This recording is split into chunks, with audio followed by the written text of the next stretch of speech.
Le thème 3 t'a permis d'aborder les différents thèmes, en l'occurrence de l'immunité. Tu as vu l'immunité innée et l'immunité adaptative. Ici, ce schéma te résume ce que tu as appris concernant l'immunité innée. Alors innée, en l'occurrence, tu as vu la réaction inflammatoire aiguë. Pourquoi innée? Tout simplement parce que ça ne s'apprend pas.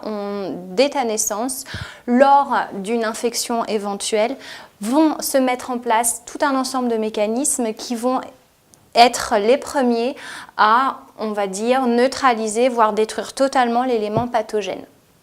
Et s'il n'est pas détruit totalement, après l'immunité innée, l'immunité adaptative prendra le relais. Donc là, je vais focaliser mon attention sur l'immunité innée lors de la réaction inflammatoire. Ici, tu remarques par exemple une écharde, une ronce, peu importe, qui vient de léser une barrière physique qu'est la peau. Suite à cette lésion, on va avoir introduction d'éléments pathogènes. Ici, j'ai décidé de prendre des bactéries, par exemple forme en bâtonnet, des bacilles. Ces bactéries vont être dans le tissu de la peau et tout de suite, elles vont rencontrer les 4 principales cellules de l'immunité innée. À savoir, j'ai pris 4 couleurs différentes pour te les représenter. Il y a des cellules dendritiques. Tu vois qu'elles ont plein de petits prolongements cytoplasmiques, elles sont assez nombreuses et elles vont pouvoir, par leur forme, on parle de pseudopodes, ces espèces de transformations de la membrane cytoplasmique, accrocher la bactérie et réaliser une phagocytose. On a aussi dans les tissus des macrophages, tu les reconnais, ils sont assez volumineux et puis il y a quelques petites vésicules, je reviendrai plus tard dessus. Il y a aussi les mastocytes. Et puis, dans le vaisseau qui circule, on a les granulocytes, on les appelle comme ça, ou polynucléaires. On a l'impression, bien qu'il n'ait qu'un noyau, que le noyau plurilobé, on a parfois l'impression qu'ils en ont plusieurs. Donc l'idée, c'est que ces 4 cellules-là vont permettre de déclencher une réaction immunitaire. Comment ?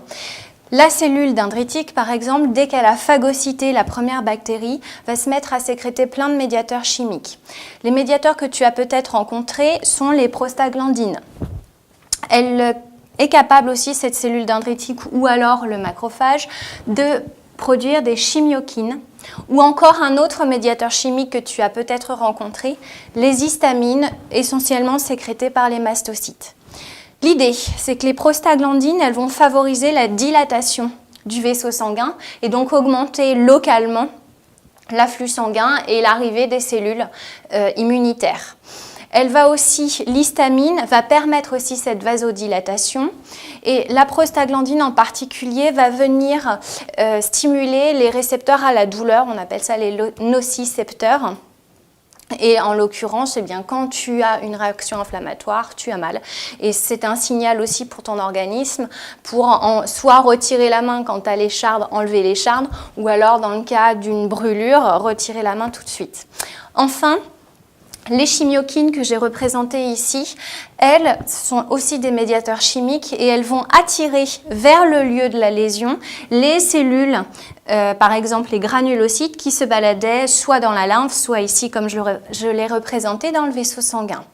Donc je t'ai mis en légende mes bactéries et mes 4 principales cellules de la réaction immunitaire innée, la cellule dendritique, le macrophage, le granulocyte, le mastocyte. Tu remarqueras que dans le cytoplasme de ces cellules, j'ai toujours fait plein de petits granules parce qu'elles sont très riches en granules contenant les médiateurs chimiques que tu as vus, histamine, prostaglandine et chimiokine ou chémokine, chémokine, il y a plusieurs vocabulaires possibles.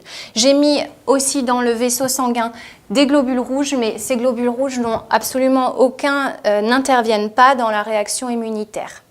Voilà pour la réaction inflammatoire de type immunité innée. Il y a donc 4 éléments qui la représentent. Ce sont la rougeur, tout simplement parce que le vaisseau se dilatant, la peau va être plus rouge.